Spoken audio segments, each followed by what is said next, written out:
ස්වාමින් වහන්සේගේ ආදරයේ ප්‍රීතිමත් දවසකට දවසේදී චතාරික පිය සටහන අතර ඔබ රැගෙන එනු ලබනවා. අද අපගේ අවධානය ශුද්ධ ලෝකතුමාගේ සුභාරංචියේ 21 වෙනි පරිච්ඡේදයේ 34 වෙනි පදයේ සිට 36 වෙනි පදයේ දක්වා සඳහන් වෙනා කොටසෙන් මේ උදෑසන ඔබ ස්වාමින් වහන්සේ තුළ ශක්තිමත් කරන්නට බලාපොරොත්තු වෙනවා. ඒ කොටස තුල අපට මතක් කරලා දෙනවා අවදිව සිටීමට අවවාදයන් ගැන එතන කතා කරනු ලබනවා. විශේෂයෙන් මේ ස්ථානයේ සඳහන් වෙන්නේ ලෝකයේ අවසානයේදී අපි කෙලෙසද සිටිය යුත්තේ කියලා. මේ ලෝකයේ තුල අපි ලෝක අවසානයේදී ස්වාමින් වහන්සේ තුළ ඊතා නුවණින් සිහිනුවණින් කටයුතු කළ යුතු බව දේව වචනය තුළ සඳහන් කරනවා. ඒ ස්ථානයේ කියනවා ඒ දවස මලපතක් මෙන් හදිස්සියේ ඔබ අසු කර නොගන්නා පිණිස කම් සැපෙන්ද බීමත් කමෙන්ද මේ ජීවිතේ කරදරවලින්ද ඔබේ සිත් නොහසෙන හැටියට වග බලා ගන්නට කියලා. දේව වචනය තුළ අපට සඳහන් කරලා දෙනවා ස්වාමින් වහන්සේ අපට දුන්නා වූ ආශිර්වාදයම ස්වාමින් වහන්සේ අපට මේ ලෝකයේ තුල ජීවත් වෙන්නට දී තිබෙන දේවල් තුලින් ඔබේ ජීවිතය එය මත රඳා නොපවත්වා ගනිමින් ස්වාමින් වහන්සේ මත ඔබේ ජීවිතය රඳවා ගන්නට කියලා ආරාධනා කරනවා. ඒවා මත පමණක් ජීවත් වෙමින් ඒවා ජීවිතයේ කොටසක් කරගෙන ඒවා තුලින්ම මේ ගමන් කරන්නට හැකියයි විශ්වාස නොකරන්නට කියලා ස්වාමින් වහන්සේගේ වචනය තුල අපට මතක් කරලා දෙනවා. ඒ වගේම කියන ඒවා ඔබේ ජීවිතයට මලපතක් ඔබේ ජීවිතයට ඒක විනාශයක් ඒක ඔබට ස්වාමින් වහන්සේත් එක්ක ගමන් කරන්නට බාධාවක් කර නොගන්නා පිණිස ස්වාමින් වහන්සේගේ වචනය තුල අපට මතක් කරලා දෙනවා. ඒ නිසා ස්වාමින් වහන්සේගේ වචනය තුල අපට මතක් කරලා දෙනවා මේ දේවල් මේ ජීවිත ගමන් කරද්දී අපේ ජීවිතයට බාධාවක් නොකරගෙන ස්වාමින් වහන්සේ අපට කියා තිබෙනා වූ ආකාරයට උන්වහන්සේ තුල රැඳෙමින් උන්වහන්සේ මත අපේ ජීවිතය ගොඩනගා ගනිමින් ගමන් කරන්නට උන්වහන්සේ අපට ආරාධනා කරනවා. උන්වහන්සේ මේ පොළොව තුල අපට ජීවත් වෙන්නට විවිධ ආශිර්වාදයන් විවිධ දේවල් උන්වහන්සේ අපට ලබා දෙනවා. ඒ දේවල් අපට ලබා දෙන්නේ මේ පොළොව තුල ජීවත් වෙන්නටයි.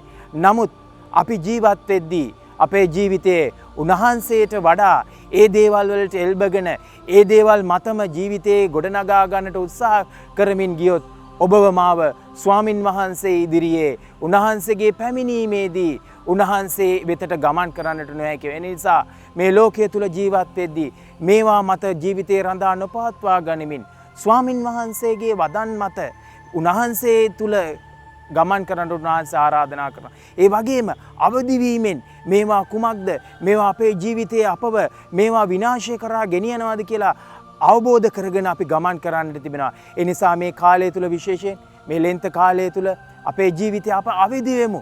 අපි අවදි වෙමින් ස්වාමින් වහන්සේ වෙතට හැරෙමින් අපි අපේ ජීවිත ගොඩනගා ගන්නට උත්සාහ කරමු.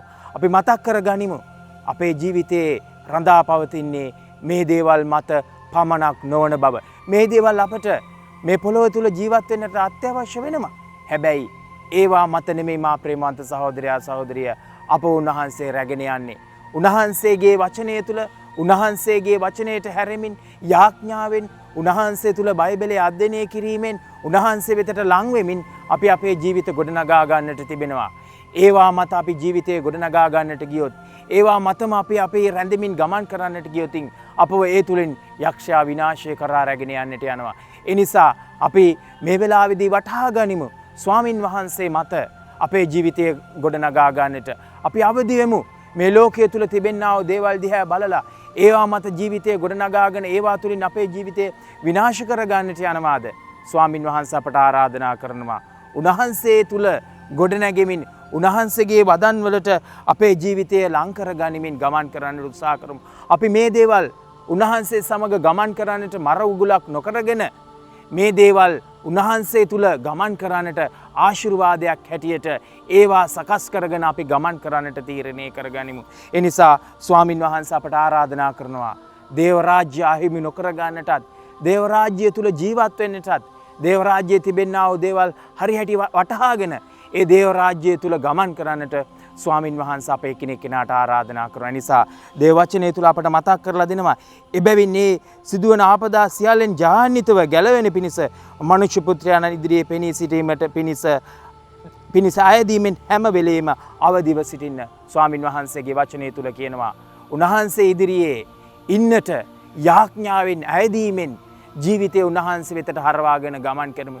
මේ ලෝකයේ තියෙන ලෞකික දේවල් මත පමණක් නෙමෙයි අපේ ජීවිතය රඳා පවතින්නේ. එනිසා ඒවා අපේ ජීවිතයට මරගුලක් කරගෙන ඒවා අපේ ජීවිතයට විනාශයක් කරගන්නට යනවාද?